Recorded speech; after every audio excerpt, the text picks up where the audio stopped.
Good evening all my dear students and all my viewers. तो आज हम लोग लॉगरिदम शुरू करते हैं। ठीक है, लॉगरिदम का मैं पूरा लेक्चर लूँगा। ये करीब 20 मिनट्स का लगभग 4 से 5 लेक्चर आएंगे आपके, जो लॉगरिदम पूरी तरह से आपका कवर हो जाएगा। और ये 12th जाने से पहले आपको लॉग बहुत अच्छे से आना चाहिए, तो इसीलिए इसी को देखते हुए हम लॉग शुरू कर रहे हैं। ठीक है, लॉग तो लॉगरिदम, तो आपका टॉपिक जो है वो क्या, आपका लॉगरिदम। ठीक है, तो लॉगरिदम बेसिकली हम लोग लॉगरिदम पढ़ते क्यों हैं? कैलकुलेशन को आसान करने के लिए। ठीक है, बड़े बड़े नंबर्स का कैलकुलेशन क्या होता है, लॉग के थ्रू आसान हो जाता है। तो कोई भी नंबर को लिखने के लिए अपने पास दो फॉर्म है, एक बोलते हैं एक्सपोनेंशियल फॉर्म और एक होता है आपका लॉगरिथमिक फॉर्म। जैसे एक्सपोनेंशियल फॉर्म किसको बोलेंगे, 2 का पावर x, ये क्या एक्सपोनेंशियल फॉर्म है।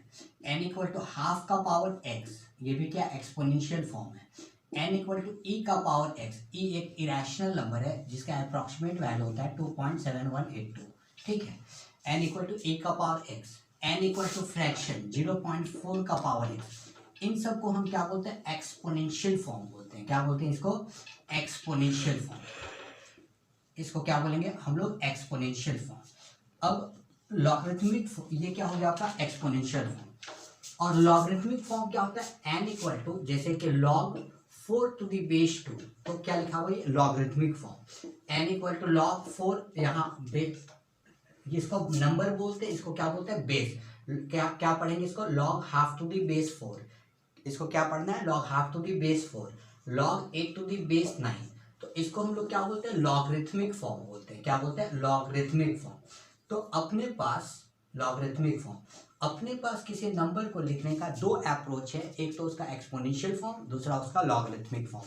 तो इसी को हम लोग आगे बढ़ाते हैं कि अब इसको एक सिस्टम में डिफाइन करते हैं कि एक्सपोनेंशियल फॉर्म हम लोग किसको बोलेंगे। तो एक्सपोनेंशियल फॉर्म जो होता है वो होता है आपका n इक्वल टू a का पावर x। ठीक है, a का पावर x, तो इसको हम लोग क्या बोलेंगे, एक्सपोनेंशियल फॉर्म बोलेंगे। ठीक है, और a क्या है आपका, a जो है वो कांस्टेंट नंबर कहलाता है। ठीक है, x a को क्या बोलते हैं, कांस्टेंट नंबर बोलते हैं, और x को पावर बोलते हैं और एक्सपोनेंट बोलते हैं। x को क्या बोलेंगे, पावर और एक्सपोनेंट, पावर और एक्सपोनेंट बोलते हैं। और a क्या है, कांस्टेंट नंबर है। तो इसको डिफाइंड होने के लिए a 1 नहीं रखते, a कितना नहीं होना चाहिए, 1 नहीं होना चाहिए, क्योंकि फिर क्या होगा, हम वेरिएशन नहीं देख पाएंगे। मान लीजिए n इक्वल टू 1 का पावर x हो गया, तो ये क्या हो गया, 1 हो गया। तो n इक्वल टू 1 क्या हो गया, ये कांस्टेंट नंबर हो गया। फिर हम क्या करेंगे, x में चेंज करेंगे तो n में हमको कोई बदलाव नहीं दिखेगा। तो एक्चुअली एक फंक्शन हम लिखना चाह रहे हैं जिसमें हम क्या कर सकते हैं कि x में चेंज करें तो n में कुछ बदलाव दिखे। इसी में ध्यान रखने के लिए a को हम क्या 1 नहीं रखें, क्योंकि फिर हमको नजर नहीं आएगा n इक्वल टू 1, ये कांस्टेंट फंक्शन हो जाएगा। और फिर और क्या होना चाहिए, ए पॉजिटिव होना चाहिए। शार्प चेंज को देखने के लिए, स्टैंडर्ड फंक्शन को देखने के लिए ए पॉजिटिव, और एक्स क्या हो सकता है, कोई भी रियल नंबर हो सकता है। तो n इक्वल टू ए का पावर एक्स कैसे डिफाइन होता है, ए का, इसका अगर हम डोमेन की बात करें, इसको डिफाइन होने के लिए तो ए 1 नहीं होना चाहिए, ए पॉजिटिव होना चाहिए, और एक्स क्या होना चाहिए, कोई भी रियल नंबर होना चाहिए। ये एक्सपोनेंशियल फंक्शन का डेफिनेशन है, n इक्वल टू ए का पावर एक्स। लॉगरिथमिक फॉर्म क्या होता है, n equal to log x to the base a। ठीक है, x to the base a, ये जो बेस है ना, यही बेस यहाँ पे है, log x to the base a। क्या पढ़ेंगे इसको, log x to the base a। और x को क्या बोलते हैं, x को नंबर बोलते हैं, x को क्या बोलते हैं, number. a is called base. ठीक है, a को क्या बोलेंगे, बेस। और a 1 नहीं होना चाहिए और a पॉजिटिव होना चाहिए। ठीक है, a 1 नहीं होना चाहिए और a पॉजिटिव होना चाहिए। तो इस कंडीशन के तहत क्या होता है, लॉगरिथम डिफाइंड होता है। x नंबर होता है, a बेस होता है, और बेस 1 नहीं होना चाहिए और बेस पॉजिटिव होना चाहिए। तो आप समझ गए होंगे बहुत अच्छे तरह से कि एक्सपोनेंशियल फंक्शन कब डिफाइंड होता है और लॉगरिथमिक फॉर्म कब डिफाइंड होता है। तो लॉगरिथमिक फॉर्म और एक्सपोनेंशियल फॉर्म जो होता है, एक दूसरे में हम इसको कन्वर्ट कर सकते हैं, एक दूसरे में इसको कन्वर्ट कर सकते हैं। जैसे मान लीजिए कहीं पे लिखा गया है log of x to the base a that equal to n है। सपोज दैट ये है log x to the base a बराबर n है। तो हम यहाँ पे इधर बेस है ना, तो इसको उठा के उधर लेके चले जाइए, तो x बराबर कितना हो जाएगा, अगर इधर बेस है तो इधर भी बेस बनेगा, a का पावर n, क्या लिख सकते हैं इसको, x इक्वल टू a का power, it is very important, log x to the base a बराबर n है, तो ये आपको खट से लिखने आना चाहिए, x इक्वल टू a का पावर n होगा, ठीक है, x इक्वल टू a का पावर n। और ठीक है, यहाँ तक हम लोग देख लिए x इक्वल टू a का पावर n। तो चलिए कुछ छोटा मोटा सवाल करते हैं पहले, ठीक है, ताकि बेस आपका अच्छा हो जाए। पहला क्वेश्चन है, जैसे कि कैलकुलेट करना है log बेस 2 और 16 का वैल्यू, ठीक है, इसका हम लोग वैल्यू निकालना चाहते हैं कि क्या होगा इसका वैल्यू। तो जैसे इसका वैल्यू निकालना है तो इसको किस में लेके चले जाइए, एक्सपोनेंशियल फॉर्म में। तो इसको हम क्या मान लिए, log 16 to the base 2 that equal to n मान लिए, ठीक है, n मान लिए। अब हमको n ही कैलकुलेट करना है, तो n कैलकुलेट करना है तो 16 इक्वल टू कितना हो जाएगा, अगर इधर बेस है तो इधर भी बेस हो जाएगा 2 का पावर n, तो ये कितना लिखा गया 2 का पावर 4 इक्वल टू 2 का पावर n। तो ये बेस और ये बेस सेम है, तो n का वैल्यू कितना आ गया, n इक्वल टू 4, तो ये अपना आंसर हो गया। सेकेंड क्वेश्चन है, लॉग बेस मान लीजिए है हाफ और 16, ठीक है, लॉग बेस हाफ और 16, तो n इसको भी हम n मान लिए, तो यहां से कितना आ गया 16 इक्वल टू इधर बेस है तो इधर भी कितना होगा हाफ का पावर n, तो क्या हो जाएगा आपका 2 का पावर 2 का पावर 4 इक्वल टू 2 का पावर -1 और n, यही होगा आपका। तो यहां से कितना हो जाएगा 2 का पावर 4 और पावर का पावर, जैसे a का पावर m है, होल का पावर n है, तो पावर का पावर क्या होता है मल्टीप्लाई होता है, a का पावर mn हो जाएगा, ठीक है। तो यहां से कितना हो जाएगा 2 का पावर का पावर मल्टीप्लाई होगा -n हो जाएगा। तो यहाँ के बाद ये दोनों बेस क्या है इक्वल है, तो 4 इक्वल टू कितना हो जाएगा आपका -n, तो n का वैल्यू कितना हो गया -4, ये आपका आंसर हो जाएगा।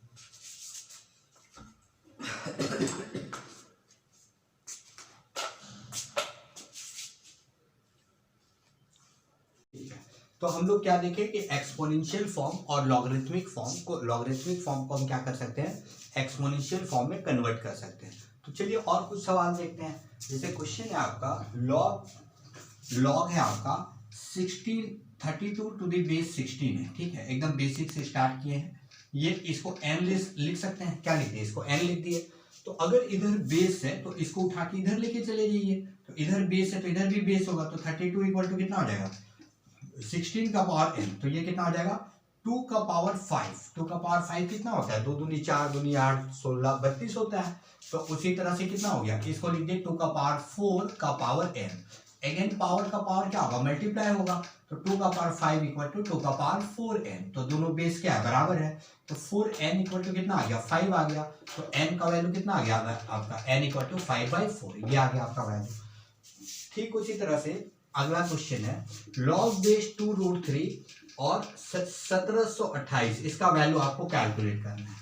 फिर अगेन वही कंसेप्ट, इसको क्या मान लेंगे n मान लीजिए सर, और इधर बेस है तो इधर बेस बना दीजिए, तो 1728 इक्वल टू कितना हो जाएगा, इधर बेस है तो इधर भी बेस बन जाएगा, तो यानी कितना हो गया 2√3 का पावर n हो जाएगा। तो 2√3 का पावर n हो गया।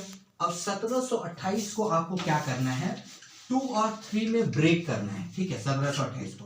तो 1728 देख लेते हैं इसका एलसीएम, तो 2 8 16 6 12 4, फिर कितना हो जाएगा 2 4 3 2 और कितना हो जाएगा 2 दूनी 4 का 16, फिर कितना हो जाएगा 108, फिर 254 और कितना हो जाएगा 54, तो 54 कितना हो जाएगा आपका 3 और 2 हो जाएगा आपका 227, और ये कितना हो जाएगा 3 और 9 और ये 3 और 3, तो कितना हो गया 1, ठीक है, ये 2 हो गया, 1 2 3 4 5 6, 2 का पावर 6 और इंटू 3 कितना है 3 का पावर 3, यही हो गया आपका, और इक्वल टू 2√3 का पावर n।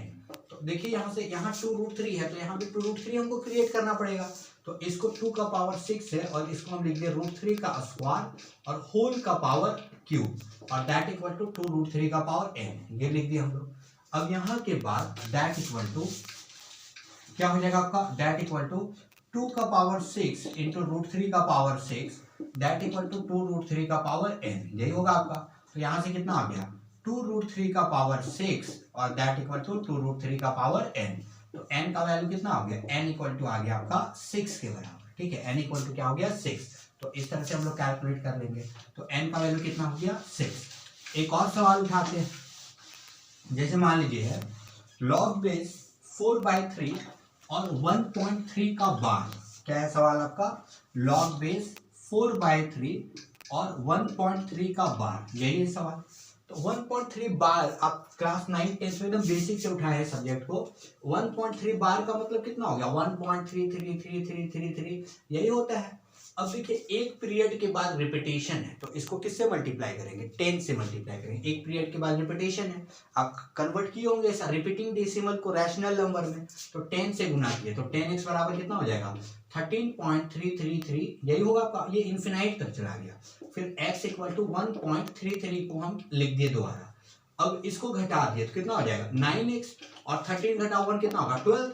ये भी नंबर इन्फिनिटी तक चला गया, ये भी नंबर इन्फिनिटी तक चला गया। अब ये थोड़ा ना पता चल रहा है कि यहाँ एक कम है, कि जैसे इसका एग्जांपल सबसे अच्छा है कि जैसे समंदर में पानी है, और समंदर में पानी है, आपको बोलेंगे कि एक लोटा पानी आप समंदर से निकाल लो या एक बाल्टी निकाल लो, और आप डिफरेंशिएट करो कि किस समंदर में ज्यादा पानी है, तो आप डिफरेंशिएट नहीं कर पाएंगे। तो सेम कंसेप्ट लाइक इन्फिनिटी, एक 13 को हम शिफ्ट किए इधर 10 मल्टीप्लाई करने के बाद, बट ये तो समंदर है, ये तो अनंत तक जा रहा है, ये भी अनंत तक जा रहा है, तो आप डिफरेंशिएट नहीं कर पाएंगे, ठीक है, कि ये पहला समंदर नहीं है, ये दूसरा समंदर है। तो just like infinity same concept है। तो यहाँ से क्या बन जाएगा? ये इन्फिनिटी इन्फिनिटी, ये कितना बन जाएगा? 0।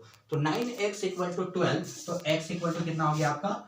x इक्वल टू हो गया आपका 3/12/9, तो कितना आ गया? x इक्वल टू हो गया आपका 4/3।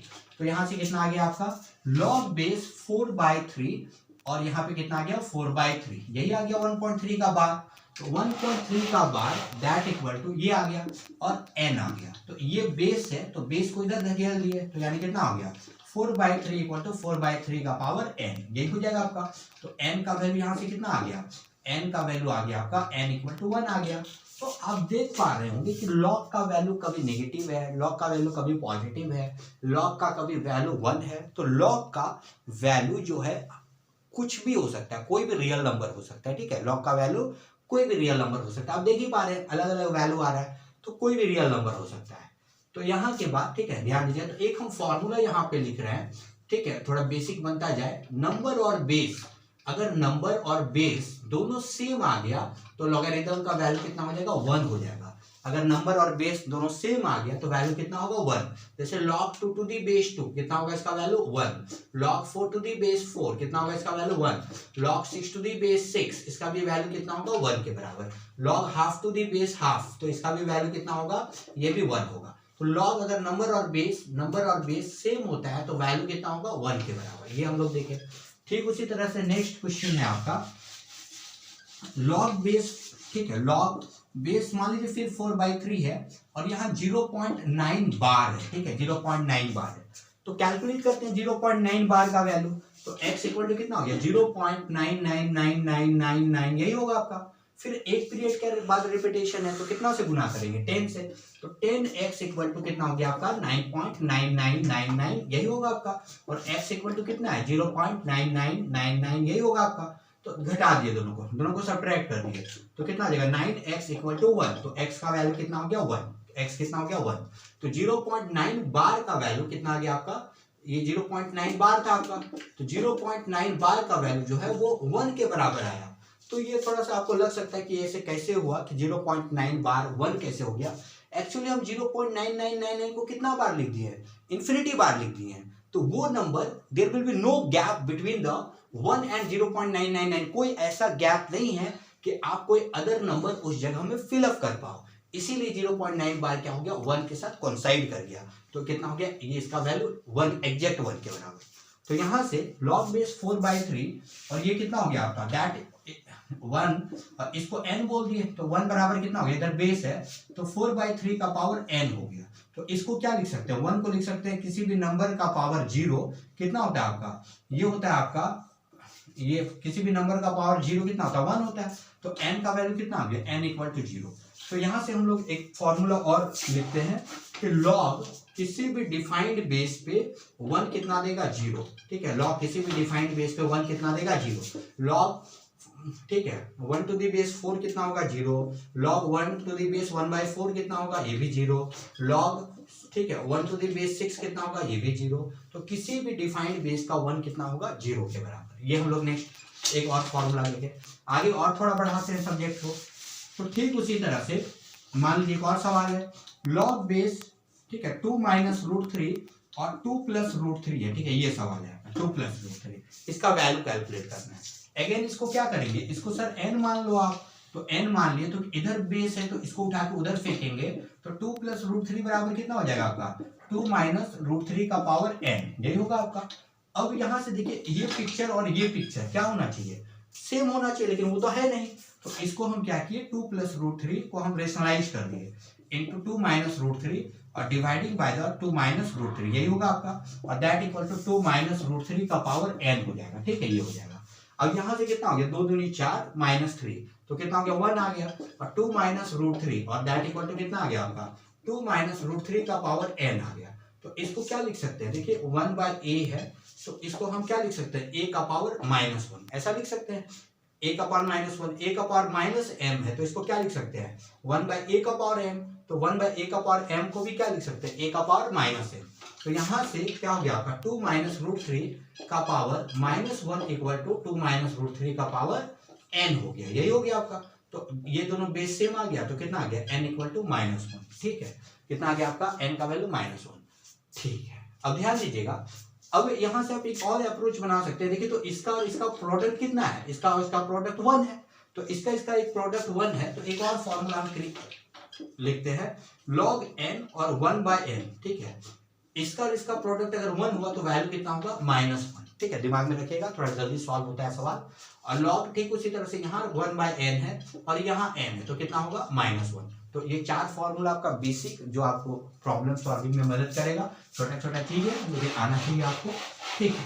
अब आगे बढ़ते हैं, ठीक उसी तरह से अगर हम बोलेंगे कि बताइए log बेस 3 और tan ऑफ 30 डिग्री का वैल्यू कितना होगा, तो बहुत आसान है, क्या करेंगे आप, log बेस 3 tan 30 डिग्री को क्या लिख देंगे, 1 बाय रूट 3, और ये किसके बराबर हो जाएगा, दैट इक्वल टू n के बराबर होगा।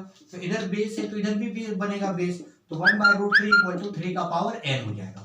तो यानी कितना हो जाएगा आपका, इसको क्या लिख सकते हैं, 3 का power -1 by 2 this equal to 3 का पावर n, लिख सकते हैं ऐसा। तो ये बेस और ये बेस सेम है, तो n का वैल्यू कितना हो गया, -1 बाय 2, तो ये हो गया आपका, ठीक है। अब यहाँ के बाद इतना कैलकुलेट हो गया, ठीक है, यहाँ तक हम लोग कर लिए। तो अभी तक लॉगरिथम में हम लोग क्या क्या सीखे, लॉगरिथम में कितना टाइम, चलिए स्टार्ट, एक और सवाल उठाते हैं, ठीक है, ये मेंस में पूछा गया था आपका सवाल, और इसी का एक बड़ा सवाल एडवांस में भी पूछा गया था। log बेस 5 है, log base 5 square root of 5 और square root of 5 dot dot dot infinity तक, ठीक है, ये कहां तक जा रहा है, इन्फिनिटी तक जा रहा है। ये सवाल मेंस में पूछा गया था, और इसी का एक बड़ा वर्जन जो है वो एडवांस में पूछा गया था IIT में। तो इसको आप देखिए ध्यान से, इसी का हमको वैल्यू कैलकुलेट करना है। तो सबसे पहले इस शक्ल, इसका वैल्यू कैलकुलेट करते हैं, ठीक है, इस ये जो है ये लिखा हुआ है, इसका वैल्यू कैलकुलेट करते हैं। तो इसको हम x मान लेते हैं, ठीक है, x इक्वल टू √5 और √5 और ये √5 and √5 and dot dot infinity, यही मान लिया x। अब ध्यान दीजिएगा, अभी आपको जो समंदर वाला एग्जाम्पल दिए थे कि देखिए ये कहां तक जा रहा है, ये इन्फिनिटी तक जा रहा है।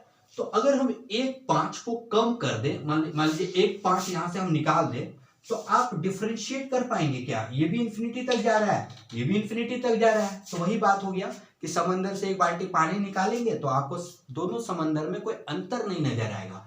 तो अगर हम 1/5 को यहां से गायब कर दे तो ये भी क्या, ये भी शक्ल क्या बनेगा, ये भी शक्ल x बनेगा। तो x equal to square root of 5 और x, ठीक है। अब हम क्या किए, स्क्वायरिंग कर दिए दोनों साइड। स्क्वायरिंग करने से क्या होता है, रूट बढ़ता है, तो इससे हमको कोई दिक्कत नहीं है। तो स्क्वायरिंग बढ़ गई, एक्स्ट्रा रूट आएगा, हम चेक कर लेंगे।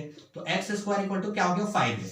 तो वेरिएबल ना नहीं कटता है, ठीक है, हम वेरिएबल नहीं कट कर सकते। जैसे मान लीजिए वेरिएबल अगर हम कट कर दिए 2x बराबर 3x, तो अगर हम वेरिएबल ऐसे कट कर दिए तो 2 बराबर 3 आ जाएगा। तो वेरिएबल क्या होता है, वेरिएबल इक्वेशन में कट नहीं कर सकते हैं, ठीक है। ये इंपॉर्टेंट कंसेप्ट है कि आप वेरिएबल को नहीं कट कर सकते। अगर यदि वेरिएबल को कट करेंगे तो नंबर क्या होगा, हर एक नंबर दूसरे नंबर के बराबर हो जाएगा। मान लीजिए 4x बराबर 7x है, आपने वेरिएबल को उड़ा दिया तो 4 बराबर क्या आ जाएगा, 7 आ जाएगा। ये तो इम्पॉसिबल बात है। तो वेरिएबल, एक कंसेप्ट इंपॉर्टेंट है कि वेरिएबल जो है वो इक्वेशन में वेरिएबल को आपको कट नहीं करना है। कांस्टेंट होगा उसको कट कर सकते हैं, लेकिन वेरिएबल को नहीं कट कर सकते। जैसे मान लीजिए 2x बराबर 4x है तो कोई दिक्कत नहीं है, 2 दूनी 4, 2 को काट दीजिए तो x बराबर 2x है, तो इसमें कोई दिक्कत नहीं है। लेकिन कहीं पे 2x बराबर अगर 3x है तो आप x बराबर ऐसे नहीं कट कर सकते, ऐसे कट करेंगे तो 2 बराबर 3 आ जाएगा, तो गलत है वो। तो वेरिएबल इंपॉर्टेंट क्या है, आज के बाद इक्वेशन में आप वेरिएबल को कट नहीं करेंगे। आपने जैसे ही वेरिएबल को कट किया वहां से क्या होगा, इक्वेशन का एक रूट कम हो जाएगा। तो यहाँ के बाद अब हम क्या किए, x square minus 5x equal to 0 ऐसे सॉल्व किए, x into x minus 5 equal to 0, तो x बराबर कितना आ गया 0 और 5, ये आया आपका। अब यहाँ के बाद देखिए कोई भी देख के बता सकता है कि इसका वैल्यू 0 तो नहीं हो सकता है। देखिए √5 √5 √5 0 कैसे पॉसिबल है, 0 तो दिख ही रहा नहीं होगा, तो ये 0 नहीं होगा, तो 5 होगा इसका वैल्यू, तो यानी कितना हो जाएगा log बेस 5 और 5। अगेन देखिए नंबर और बेस क्या है, सेम है, तो वैल्यू कितना हो गया 1 हो गया। तो चलिए ये छोटा सा वीडियो लॉगरिथम का एक टॉपिक थोड़ा सा स्टार्ट किए, उम्मीद करते हैं आपको पसंद होगा और पसंद आएंगे ये वीडियो और आप बेनिफिटेड होंगे। Okay bye, good night, take care.